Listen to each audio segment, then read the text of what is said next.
Hey, what's up, guys? I want to do an update on my what I call a mini cycle, which is pretty much the smallest cycle I would ever do above a TRT, which is 150 testosterone, 150 Mastron, and 150 NPP a week, injecting every other day. And I made a video about this in the past, but I just want to reiterate in this video the reason why I'm doing it is I just want to see what kind of gains I can get with the smallest kind of amount possible.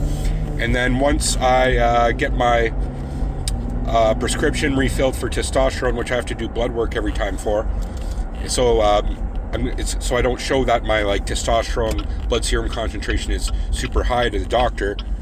Once I do that, then I can boost up the testosterone, right? I'm going to boost it up to like 300-400 and at least, and then haven't decided what I'm going to do with the rest of them. Maybe I'll just keep the rest the same and just kind of increase the testosterone dosage and run that for about 2 months. The good thing that with my clinic apparently is they gave me two big vials of testosterone, pharma grade stuff, which is working beautifully. And the good thing is I've only gone through a bottle and a half, and they're already asking me to go for blood work again, which means I think they're going to refill my subscription pretty much right after that, which means I'm going to have a surplus kind of the pharma grade testosterone. I'm going to have 2.5 vials, which means I can up the dose on that, but I can also introduce as well. I have a few vials of underground lab testosterone. So I can also just introduce that as well to increase the dosage. And I'm debating, well, maybe if I run a certain amount, I might add a little bit of Arimidex too, just to keep estrogen in check. Because last time when I increased the dosage to 400 milligrams a week, my estrogen was on definitely a little bit too high. So if maybe I can even push the test a little bit more and then introduce Arimidex so it keeps everything in check. But as far as the update on this current cycle goes, I'm actually making significant gains right now on just this 150 tests, 150 mass, 150 NPP, which if you add it up is still kind of substantial. It's like I'm doing 400 tests around on the anabolic side of things, on anabolic scale. So, which is still considerable, right? And an example I can provide that with is in the gym yesterday.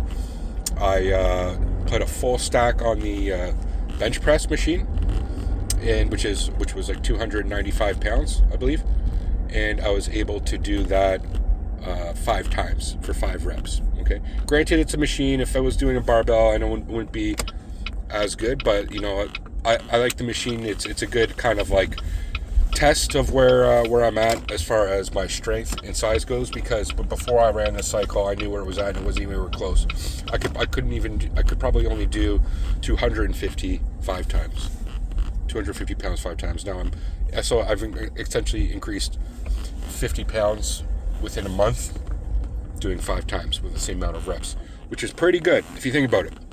That's significant strength right there. But also getting my everything else on point. My training's on point. Training frequency is on point. 4 or 5 times a week. Eating really well. I'm eating in a surplus as well. So I make a bunch of meal preps. Last week I made meal preps with my friend, which was like a tuna casserole, but we put like a lot of tuna cans in it, so make it protein high.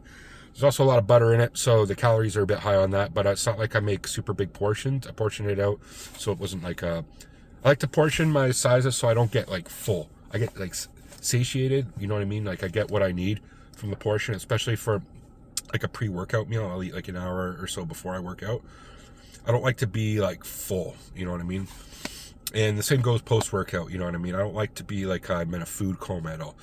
And especially if you're eating high calories, you don't need to eat as much, which is kind of nice actually in some ways. Like you're still getting nutrients, you're still getting carbs, a lot of carbs in these because it was a casserole. There's a lot of noodles in it, and but a lot of tuna. But you're getting a lot of calories for a small portion size, which is actually kind of nice. But as well, my wife makes like fish and potatoes. I also make chicken and pasta and chicken and rice dishes. So and all different types of things. Even I would make some vegetarian ones, vegetarian kind of curries and soups and things. But it's full of like lentils and chickpeas, just to change it up, right? Just still protein, but ideally I want something like chicken or fish. So yeah, anyway, food's anabolic as well. Food will add to your strength and size, especially when you're eating significant. I've also put on a good 10 pounds, which is going to help. The more weight you have, the more you're able to push, and also feel like I've filled out a lot more in my arms. Like I've just filled out, and I believe the NPP, everything, the steroids plus the food equals filling out more and putting on more weight, which is going to translate to pushing more weight in the gym, right? So that's kind of like the main kind of message I want to get across as far as this cycle goes in my update. You know, I'm put on 10 pounds and I'm increasing 50 pounds doing 5 reps. You know, that's a good staple I like to do. How much weight can you do 5 times is a good like test of weight, you know, of how much your strength is increasing. So that's good. But I'll reiterate that I think I'm just going to increase the testosterone dosages. I don't know if I'll increase Masteron or NPP so much. I'll just keep that where it's at because, you know, I don't want to push things too much. Maybe eventually I'll push the NPP a little bit. We'll see how it goes. But I'm also kind of on a budget right now. I got so much expenses and so much shit right now. And it's kind of a slow time for my work, so I'm not making crazy amount of money. So, but I still want to kind of save a little bit of money, and you know, I got bills and shit, taxes in Canada is ridiculous and shit like that. So, yeah, this is more so on a budget, but also to see what I can get away with the least amount of volume of compounds being taken, and to be honest, it's kind of opened my eyes a bit, because I think some of the gains I made on this cycle is comparable to other cycles I've done, which I've done like twice as much, right? So you can still make gains as far as things, and the side effects aren't there. Like my blood pressure is fine. I'm not breaking out in acne so much. There's a little bit, but nothing too crazy. Like a little bit on my sternum area and a little bit on my shoulder, but it's not like it's too crazy, and it's not that bad. There's, what else should I mention? Yeah, I just don't feel like shit like I've done in other cycles where I pushed it too much, and I believe that was just because my estrogen wasn't in check. Because for some reason the blood work I got before never even measured estrogen for some reason.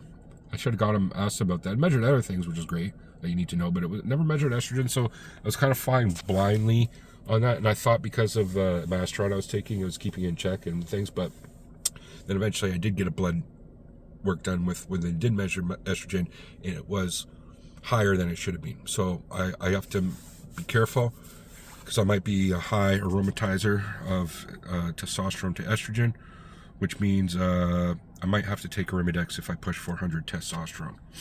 So that's what I'm considering doing. I have Arimidex, and I'm probably going to get more, because that's what I'm being prescribed as well right now.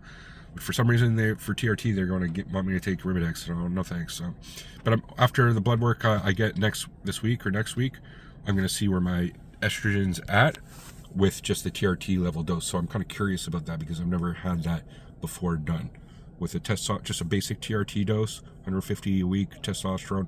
What is my estrogen going to be at? I'm kind of curious about that. I'm kind of curious about what my testosterone is going to be at, and as well my hematocrit and everything. So anyway, I'll keep you up to date when I get that blood work done, what the results are on that. But as far as things go, so far so good. A month into this mini cycle is very good. So I'll leave it there, guys. Thanks for watching. Peace.